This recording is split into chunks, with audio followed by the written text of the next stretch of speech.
Hello friend, आज की video में हम स्विच स्टेटमेंट के बारे में पूरा ही एक्सप्लेन करने वाले हैं। ठीक है, इसमें हम इसका सिंटैक्स देखेंगे, फ्लो चार्ट देखेंगे, डेफिनेशन देखेंगे और सिस्टम पर प्रैक्टिकली प्रोग्राम देखेंगे। तो आइए बिना टाइम वेस्ट किए वीडियो को स्टार्ट करते हैं। ठीक है, पहले हम इसकी डेफिनेशन समझ लेते हैं, आखिर इसकी डेफिनेशन क्या होती है स्विच स्टेटमेंट की। ठीक है, तो इसमें लिखा रहा है स्विच स्टेटमेंट एक multiple choice decision making selection statement है। ये क्या है? एक ठीक है choice decision making selection statement है।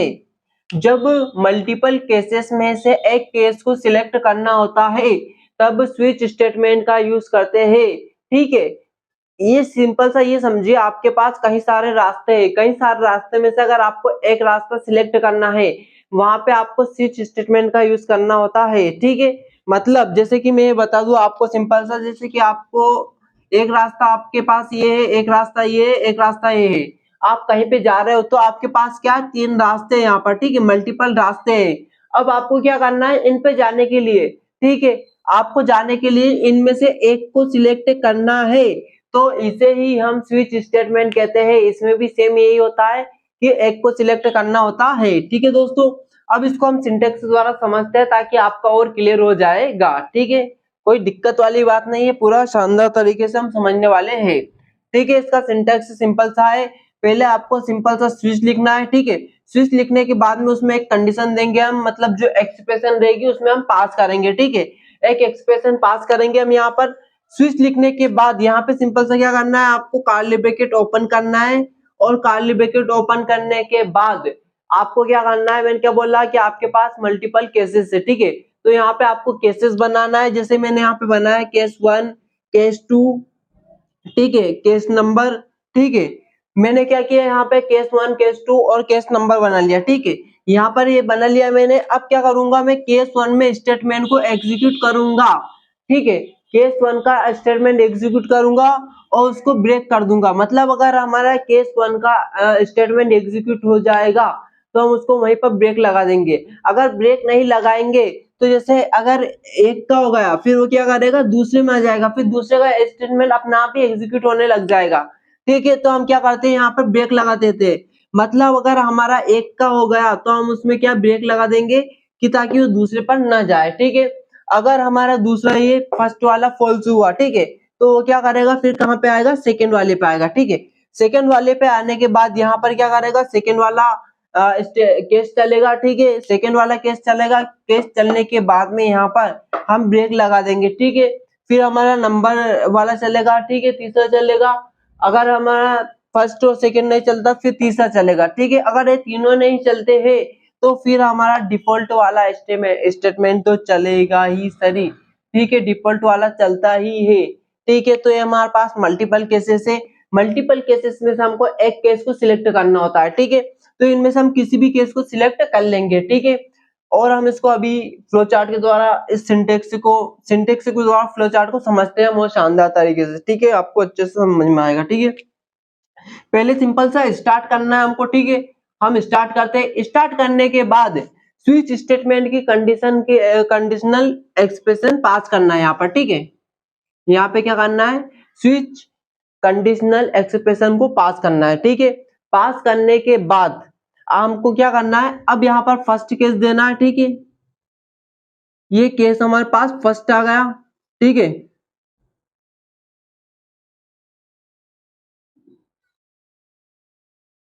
हमारे पास केस फर्स्ट रहेगा। केस फर्स्ट क्या बोलता है, ठीक है, इसमें दो कंडीशन देती है। ठीक है, केस फर्स्ट में दो कंडीशन देती है, या तो हमारा फॉल्स होता है। ठीक है, फॉल्स होता है तो कहाँ पे आएगा, सेकंड में आएगा। मतलब यहाँ पर देखिए, अगर यह फॉल्स होता है, अगर यह स्टेटमेंट नहीं चलता है तो कहाँ पे आएगा, सेकंड में आएगा। तो यही यहाँ पे बोला है, अगर ये फॉल्स होता है, ठीक है, अगर ये फॉल्स होता है तो कहाँ पे आएगा, सेकंड पे आएगा।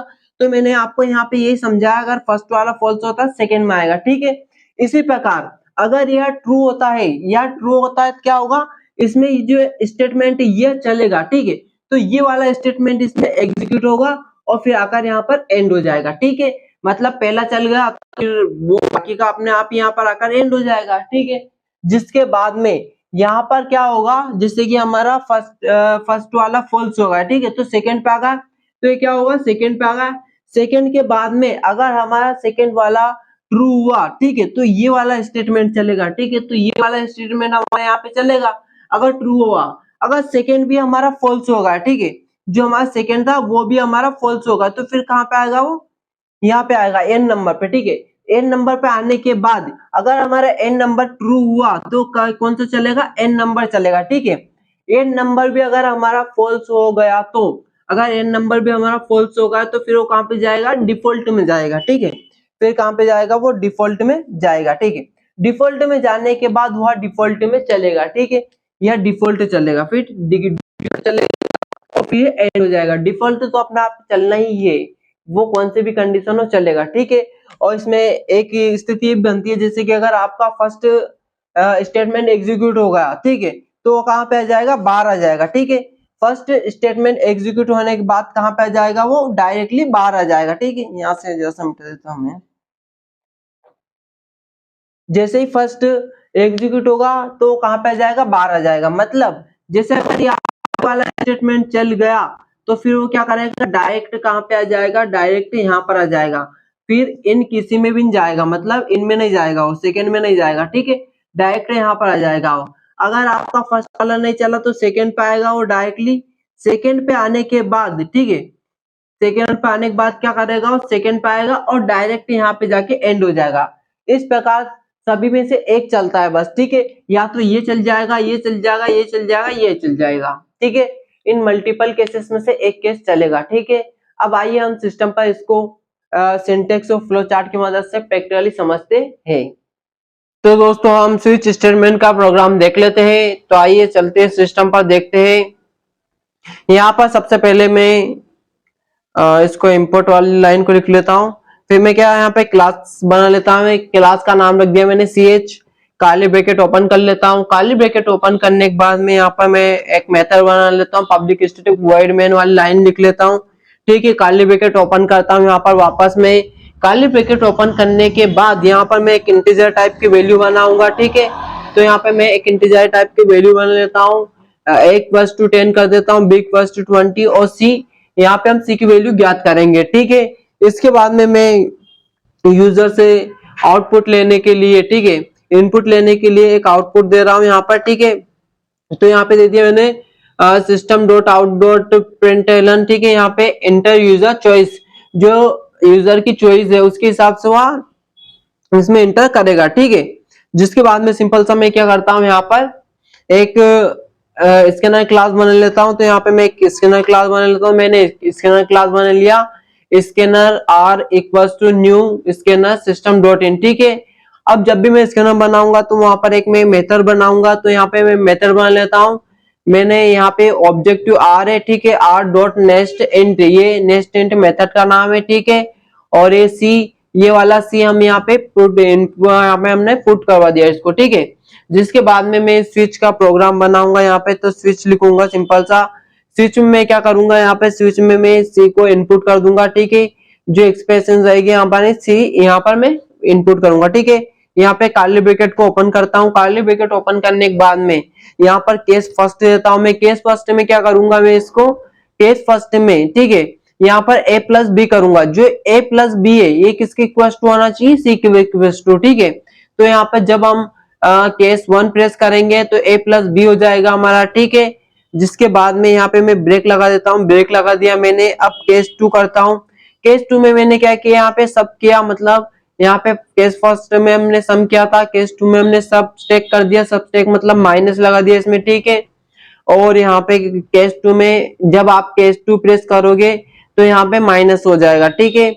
और जिसके बाद में सिंपल सा मैं ब्रेक लगा देता हूँ। ब्रेक लगाने के बाद में केस 3 प्रेस करता हूँ। केस 3 में मैंने क्या किया, यहाँ पर मल्टीप्लाई कर दिया यहाँ पर a इंटू बी। जो a इंटू बी कर दिया, जो a है 10 × 20, ठीक है। तो यहाँ पर हमारा आंसर आ जाएगा, ठीक है। और यहाँ पे मैं ब्रेक लगा देता हूँ। ब्रेक लगाने के बाद में केस 4 प्रेस करता हूँ। केस 4 में मैंने यहाँ पर डिवाइड का चिन्ह लगा दिया, ठीक है। तो डिवाइड हो जाएगा a इंटू बी। अगर आप 4 प्रेस करोगे तो a इंटू बी आएगा, ठीक है। जिसके बाद में ब्रेक लगा देता हूँ और मैं यहाँ पर एक डिफॉल्ट लगा देता हूँ, ठीक है। अगर इनमें से कुछ भी नहीं चलता तो क्या चलेगा, डिफॉल्ट चलेगा। अगर आप कुछ भी गलत प्रेस करते हो तो क्या चलेगा, डिफॉल्ट चलेगा, ठीक है। यहाँ पे मैंने डिफॉल्ट लगा दिया है और कर्ली ब्रैकेट सिंपल सा क्लोज कर देता हूँ। ठीक है दोस्तों, तो ये हमारा प्रोग्राम है। अब इसको हम करते हैं रन। ठीक है, यहाँ सिंपल सा इनमें से कौन सा भी केस चल सकता है। जैसे आप प्रेस किया आपने 1 तो 1 वाला केस चलेगा, 2 प्रेस करोगे 2 वाला चलेगा। ठीक है, यहाँ सिंपल सा मैं इसको